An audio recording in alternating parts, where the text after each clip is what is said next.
Manungsa ne, manungsa lai manungsa intestine parts. Ahan bamaktada mayambu aigi channel asina taramna okchari.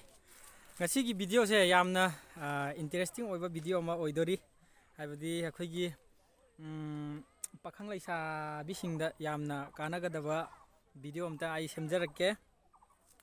Pakhang laisa bi haraga so akhoi except akhoi maring laisa bi koina ba yarongani aigi friends singda aigi subscribers singda moi gidamakta aina video si semjarakpani. Pakhang laisa bi maring laisa bi koibasu yarongani maring pakhang koibasu yarongani adugi damakta aina kitang kanaba video amtang semjarakkena semjarakpani.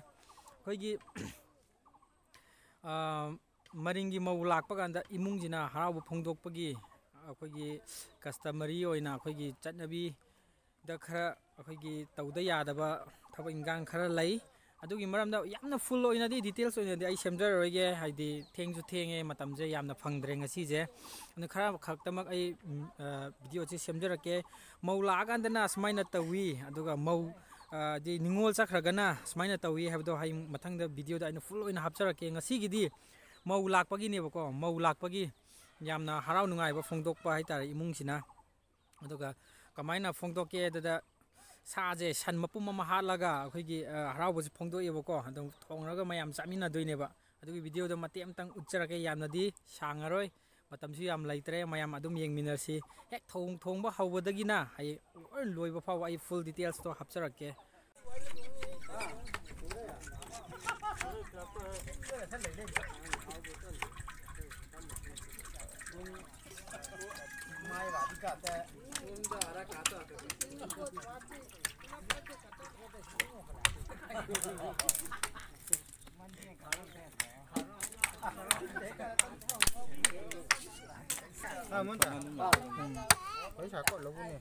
sina hinjang una bu khabai wan saba phit mari bu sang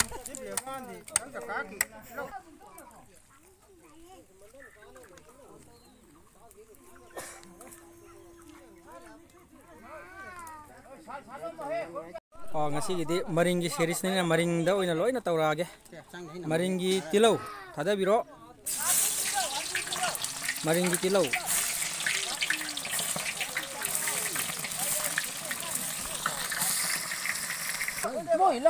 maringi canam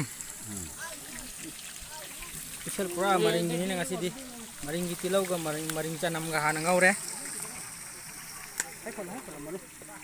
ot piro maringi khabai maring na ot wa maringi khabai maringi tilau canam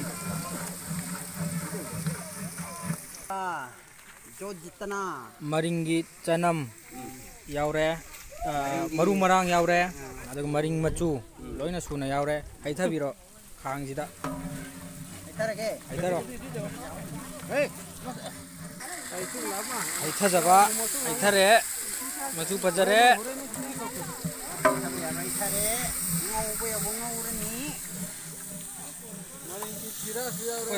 maring bamon delaira maring sebari ani laire nakanda maring muro kangba maring muro kangba moy Punjab tagi puthorokpa muro asangba chu nate se maring muro chingi ni situ dagi maringi tespata ora matu pajare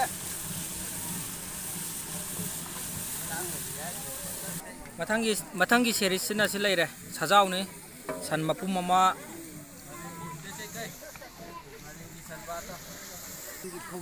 maringi thum Tata company ki maringi dukan da yolamina maring thum hai tamni apin biro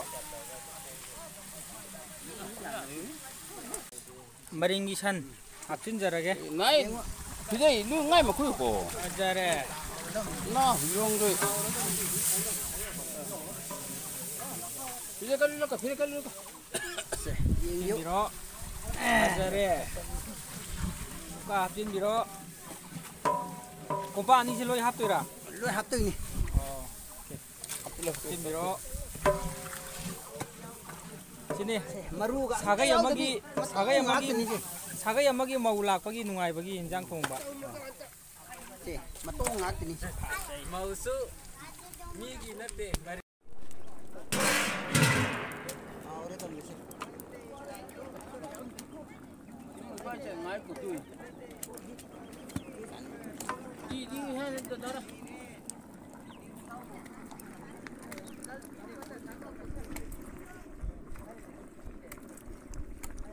साजे मचुन मखरा वाली मई खरा वाले मई खरा थाजिन बिरो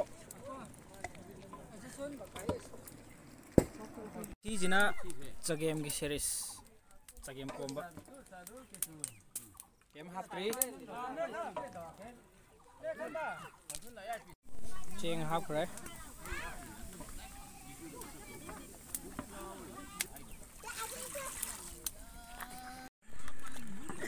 चगेम से 50% you're को मरिंग की चगेम थोंबा 50% लुसिन जरे मचु हाप तो वालीब्रा मुलमदादा चगेम ओलिब नुपा से मसक खंग ब्रेंग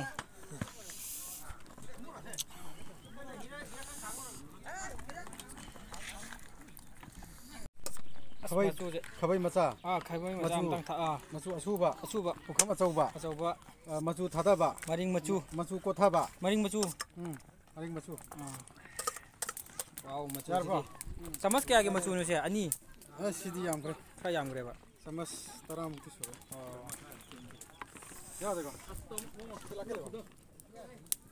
मनुंसा थोंबगी सीरीज से हौरनी मरिंग मनुंसा मरिंग मोरक हापा हाफ बॉयल तौग्रबा पूरा मुन्ना फुटख्रबा पूरा मुन्ना फुटख्रे ये पूरा मुन्ना फुटलबा मतुंगदा खांग तमना पुरगा सिदा ngaudoinebako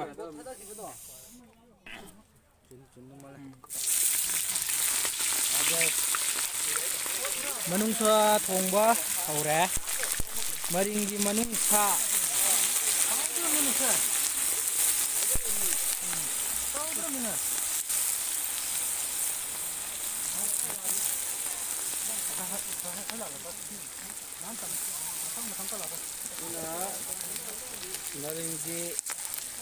maring jira tiket na foreign dai sarakpa tiket khaktani maring jaga da yaugradi maring gi adum oire upai leite se manam mare se manam wasidi koi gi maring non tadi trim haibne ba kreiba cream manam haibako sidi akhoi manipur da phangjabani ko sidi maring gi natre manipur gi ni dai ko atam ma ko to dom ni hai manungsa maring style thongba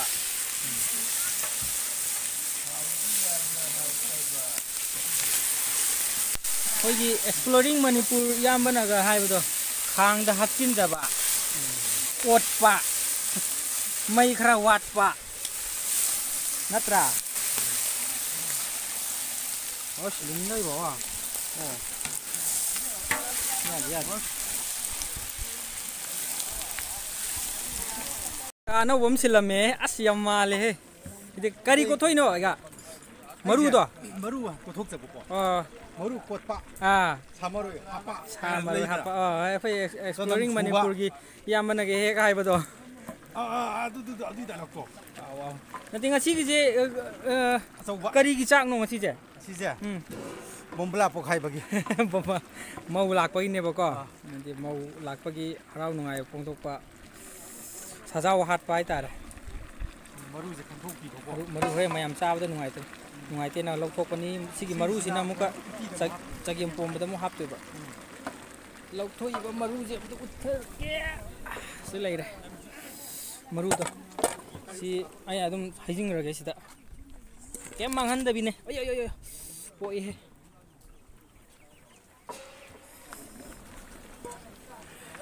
सिलागे मतम खरा ओले सावत पा take 1 take number 2 खाबा यइबा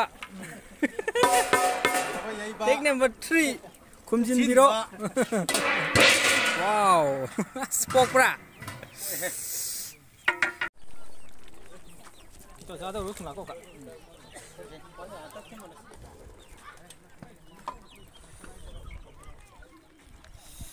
Haijinjare. Con này bà sẽ tu.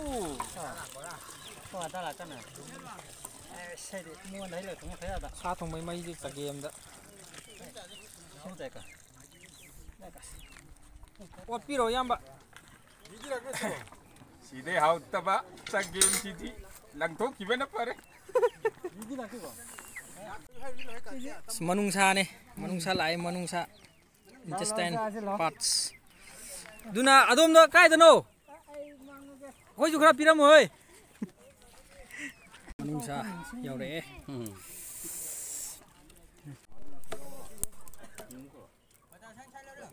Ao ne ha. Sigi mahau sidi. Sa da mi di khangara. Khangara. Ile da.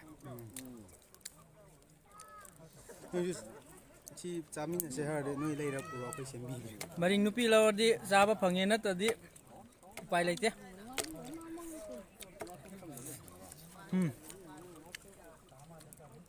Maring nupi lawdi zaba phange. Lawdradi cha phangda natra. Nang maring nupi lawda. Ai chaman de na mai pi na roi. Ao bro. Thi na hawe. Cham hao kìa. Thi na hawe. Phajana hawe ke ba. Thi na hawe. Mahau dam ta. Pau dam ta pibio. Am ko no am so kom sidi ko. Mem gi injera ke ba ko. Mo yaw jare. Ani lo yaw jare. Ani su bada. Ma thubi mana yaw jare ko. Sana dum daw biro. Ani su bada mem yeng oi ja ke. Ate maringi samit pa. Ngai nai nam lang me. YouTuber se thibong gi law e. Maringi samit. Tibong lao e ngonda. Si ja ge di. Maring nupi law ba. Adune aina haidra nga sa ju haidra video da. Si chaba phangge di maring nupi law ta ba. Maring nupi law na si ja ra di. Mari maring gi series ni na upai leite. Maring gi maram nang atan nga ngai je. Maring ngasi mau je maring lo maring ngon ni ko. Mane mai te ningon na te. Maring ningon ni ko di sing bani. Itu su maringi. Sing. Berapa lagi na te. Au re. Last piece ni mem thangkan na ro pukam yaw dir pukam da loi tieng itu. Pukam dam ta yaw dre. The last piece. Di mathang gi nupi jen bada muk theng na si ku cha je. Si yenga tin yot laga Thubi yaw re. Sai nai je bu do. Mathang da ge YouTuber da ta ne mathang bi. YouTuber nupi di da wale.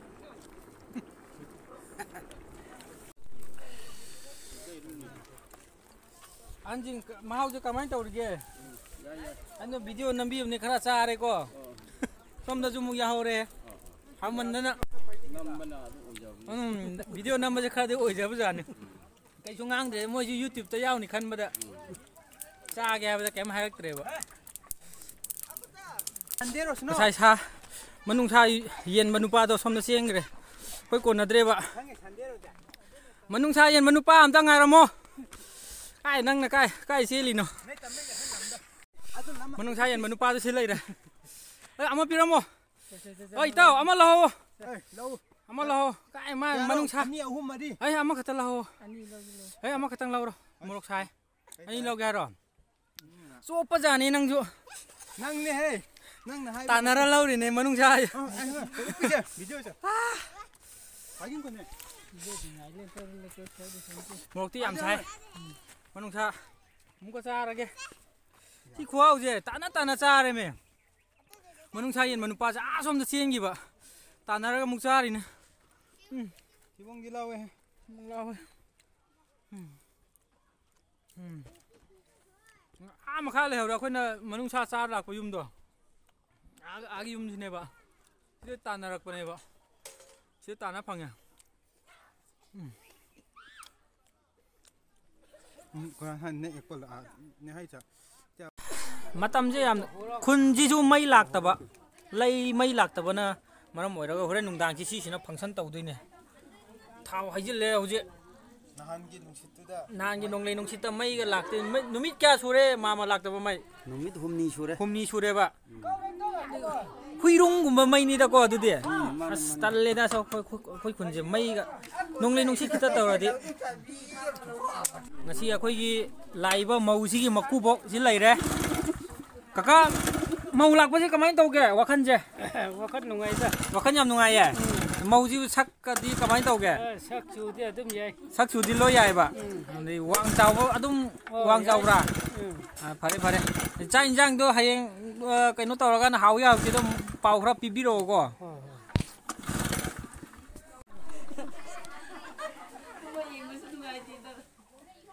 Kubong nam tang ka tau bio e janitor je kitang lam na namak ke ko hau dore ats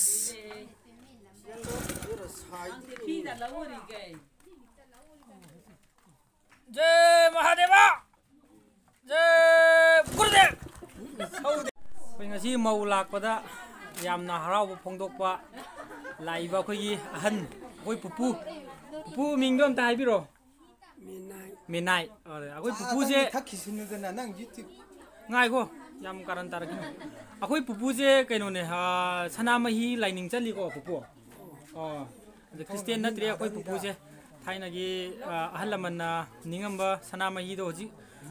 Dumak ningi hoji.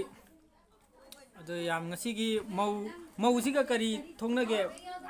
Isu tare ko yamna nungsiba hanne matam amadadi uraroi khoi smaina kokseta yeliba fi angang baje smaina yetpa akhoi gi matam amata yetre thaina gi sanamahi ningi ba hanne yam nungsiba ne yam nungsi nungsang ba oisano pupu chai kya sure pupu marphu ga humdoi as adudi akhoi chai di adumukti yau ngamaroi maringi angur kha chaw ba hore maring anggur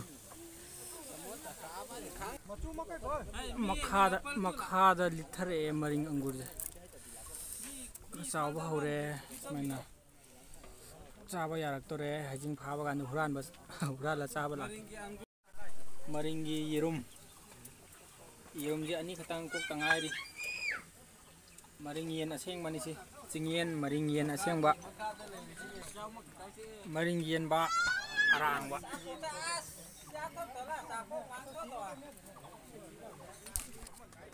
sidana maring yen bi ama marum kolli hai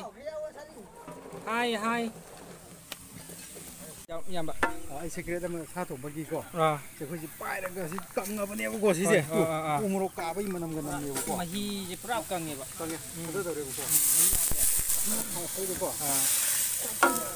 mai som sak ra bani ko kan nam sin yam mai ji kan gre ba pai ra ga lei bi ya ro sa ni ko hoi tak thin biro step 1 step 2 da sai lei bio mai na sa ai di khang do loina di saba do pura full di chapu je ola ga nakan ji san doi ne ba mai pai da di ya roi dori ba ai chana ku pai do di ya roi dori ma le to sai da to laira ga okay nakan nama mai amuk hon ba nakan nama akui sak yai bagum mane natra sa panjai he mai thong da haw ta sa du di natra distribute tawdra di ko nakan nama hawar nakan ma hawar bo are hopchila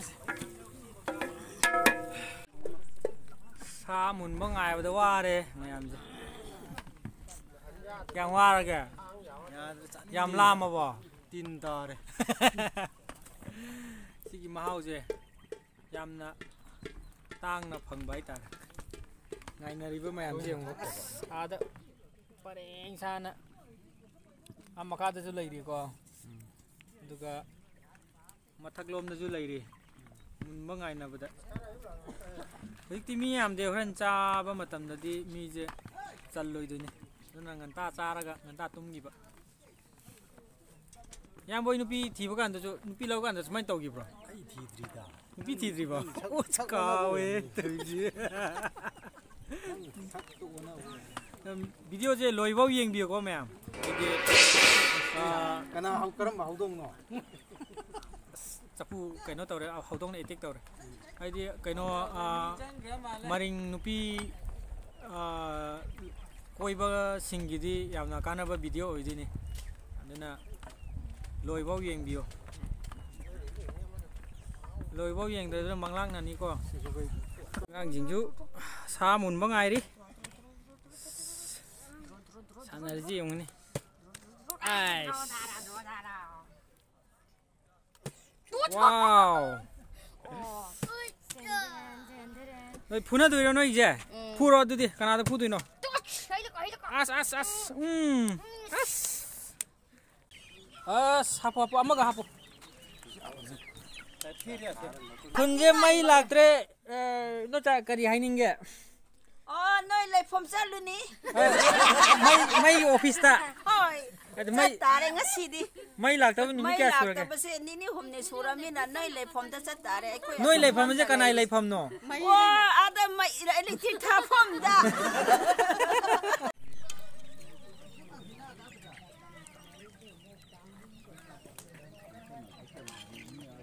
कोथा बा हौरे माव तंगबगे यानीदा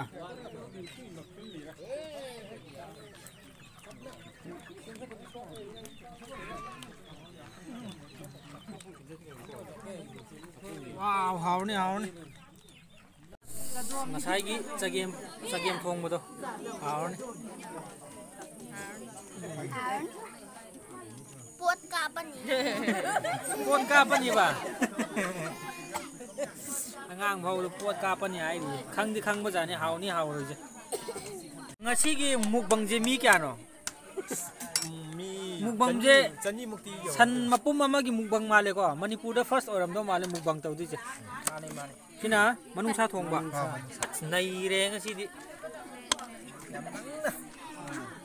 ui ui law do male no bye bye pajare ji di 그런 사람들 너무 오이도 남아가니 viewers mayam이다 먹고 할렐루야 할렐루야 कावकल Pipu पाउदुन पो नै मिना सौनि मथंगले पाउदुन पो आं तुलाइनी पाउदुन पो नै सिपानि पाउदुन पो आं आं खिदुन पो नंग याव पिलापि पाउदुन पो आइ बोमाय याइ मौचा या सांगमि दौ थागु खिदुन पो Krista ser pila to be paudun pu nang matam khudung bomai ar khing tha tak tha nang nung khangai kan phung thut oina ne Krista chap chat longman ha duli paudun pu ar kaunu tai mu sang mak kaunu yaw na khidun pu nang halak seng thut pilo to be kana makal pipu paudun pu nai mina naisa kaini paudun pu nai mi ruai ni jan ke busa nei busa suncha khuding mak paudun pu nai min matam khuding ru langai hoine su amen amen अरे ma'am चाबा हौरसे को जा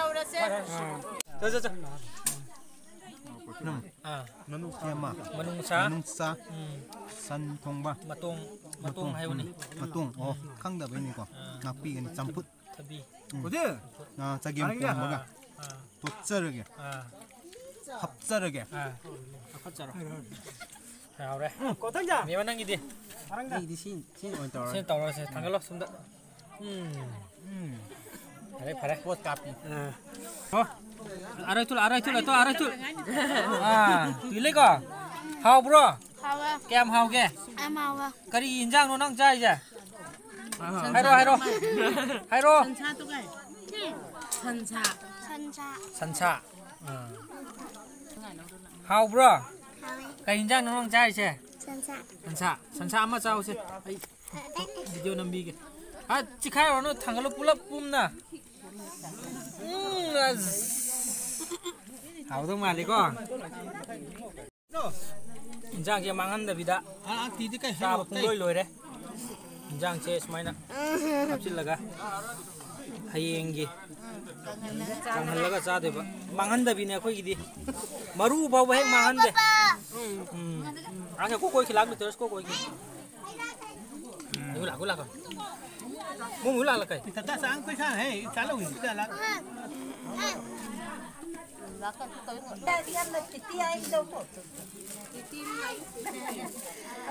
Phazana hapo phazana. Hãy subscribe cho kênh Ghiền Mì Gõ để không bỏ lỡ những video hấp dẫn. Sa je mang han bapat ko. Hoi. Mama nyam tang ya ba. Tang. Matu mama de yang kai.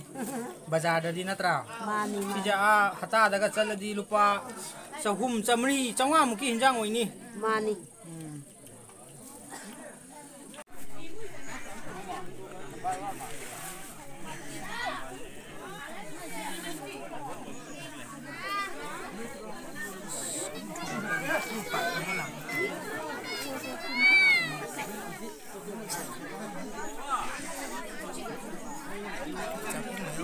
Yam zare.